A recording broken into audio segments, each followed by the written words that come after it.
So it's been pretty quiet as of late when it comes to iPad mini 7 leaks. We haven't heard many details regarding its release or rumoured specs in quite a while, which might have worried some of you iPad mini fanboys and fangirls out there, but thankfully MacRumors comes to save the day and gives us one new tidbit. So let's delve in, as well as details on the release. In case you've missed my previous videos on the iPad mini 7, a lot of previous rumours have suggested this new refresh would be pretty tame and might only offer the A16 chipset as the main upgrades. Now this would be pretty disappointing for those holding out for a new model, especially when the jump from A15 to A16 was pretty minor. Thankfully, MacRumors has sifted through a private account on Twitter who has been giving us technical information and has been credible in the past, and they say the iPad mini 7 is going to feature a variant of the A17. Now first of all, I need to know who this private account is, so if any of you guys watching are in the inner circle, hit me up because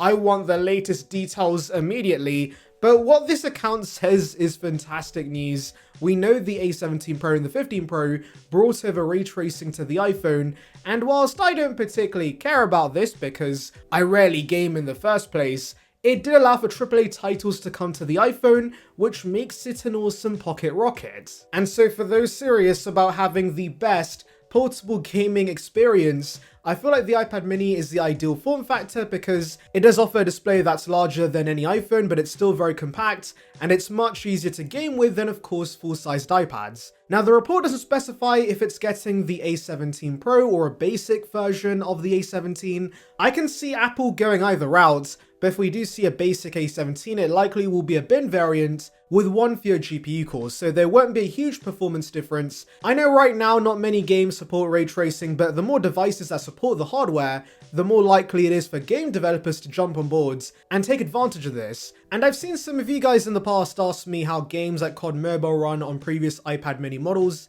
and so just imagine the gaming experience when there's bloody ray tracing inside this iPad. You could maybe even run the full-fat version of Call of Duty, since A17 Pro right now does support some games ported directly from the PS4, so a new chipset would really turn this iPad into the ultimate gaming machine, and I'm praying it doesn't get the A16. You know what I'm also praying for? For you to subscribe to the channel, of course. I would greatly appreciate it, and it would bring you the latest about Apple right to your subscription box, so please consider it. The button is below. We're trying to hit our next milestone of 16,000 subscribers, so join the saranbyte gang now. Now I know what you're thinking, the base iPhone 16 should be getting last year's chipset, and so maybe they plan to chuck the base A17 in that too? Well yes, based on what Apple's done in the past with the iPhone 14 and 15, that would make sense, especially since they can't give us a Pro chipset in a non-Pro device. But we have actually heard something very exciting, and that's the fact all iPhones this year are getting a variant of the A18. This source does still say there's likely going to be an A18 Pro for the Pro phones that offer slightly more grunt, but at least we're getting one of the newest chipsets Apple offers with the flagship iPhone again. Now I know you're probably wondering, why can't the mini just get the A18 as well? Well actually, if the iPhone 16 does get the base A18, you could argue that does make the chances of the mini getting the full fat A17 Pro higher as well, because any leftover chips for the iPhone 15 Pro is going to go towards the mini. So yes, A17 Pro in this could be a very strong possibility. Now the question that's still on everyone's mind is, when is this thing gonna actually release? Well, Min-Chi Kuo gave us an update on the 2024 timeline for new iPad releases, and according to his sources, we won't see the Mini 7 till the second half of 2024, so that's likely September or even October, which is a long wait. But I guess that makes sense considering the last mini launched at the September 2021 event alongside the iPhone 13. And that's it guys, the source does also say there's going to be a Wi-Fi and cellular version of the new iPads, but we don't need internal sources to work that out, and overall it seems like this will mostly be a spec refresh. But if it does get the A17, I'm fine with that. Ultimately, looking at the trajectory of the iPad mini, this thing only got 2 redesigns since its conception, and so especially after how big of a redesign the iPad mini 6 was, it does make sense for the next release to be a spec update, and plus there likely won't be a price increase. However, Apple always does tweak a few other things with their spec updates. It's not just a new chipset. So let's delve into the other rumors we've heard about this iPad mini 7. So for one, we've heard that Apple's allegedly reducing the jelly scrolling effect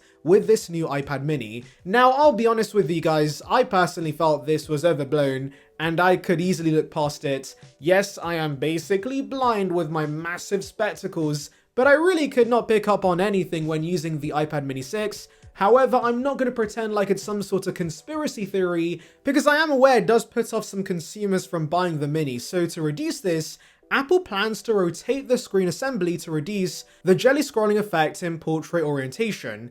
Now, does that mean jelly scrolling is going to become more prominent in the landscape orientation?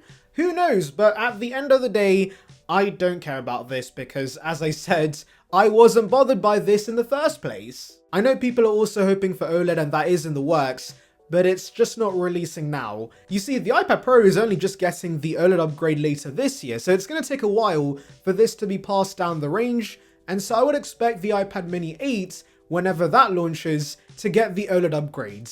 Now please don't wait for that based on what I'm saying, because if the Mini 7 is launching 3 years after the Mini 6, you could be waiting till 2027 for the OLED Mini, which is a very, very, very long time.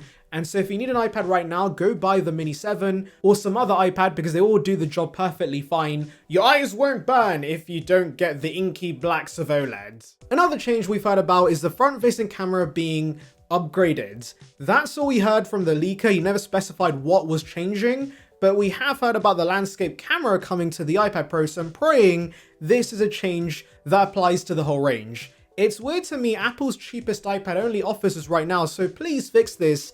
I beg you, Apple, this needs to be addressed. I know the iPad Air CADs they've leaked don't show a landscape camera, so I'm sort of worried only the cheapest and most expensive iPads is going to end up with the landscape cameras, but hopefully Apple does the most logical thing and every iPad gets this. And that's really it for the changes. We could see Wi-Fi 6E and Bluetooth 5.3 if you care about those things. I'm also hoping there's some new snazzy colors to spruce up the range, maybe some vibrant shades like the iPad 10, but as I said before guys, if we get the A17 Pro, this will be a solid upgrade on the whole, especially for the same price.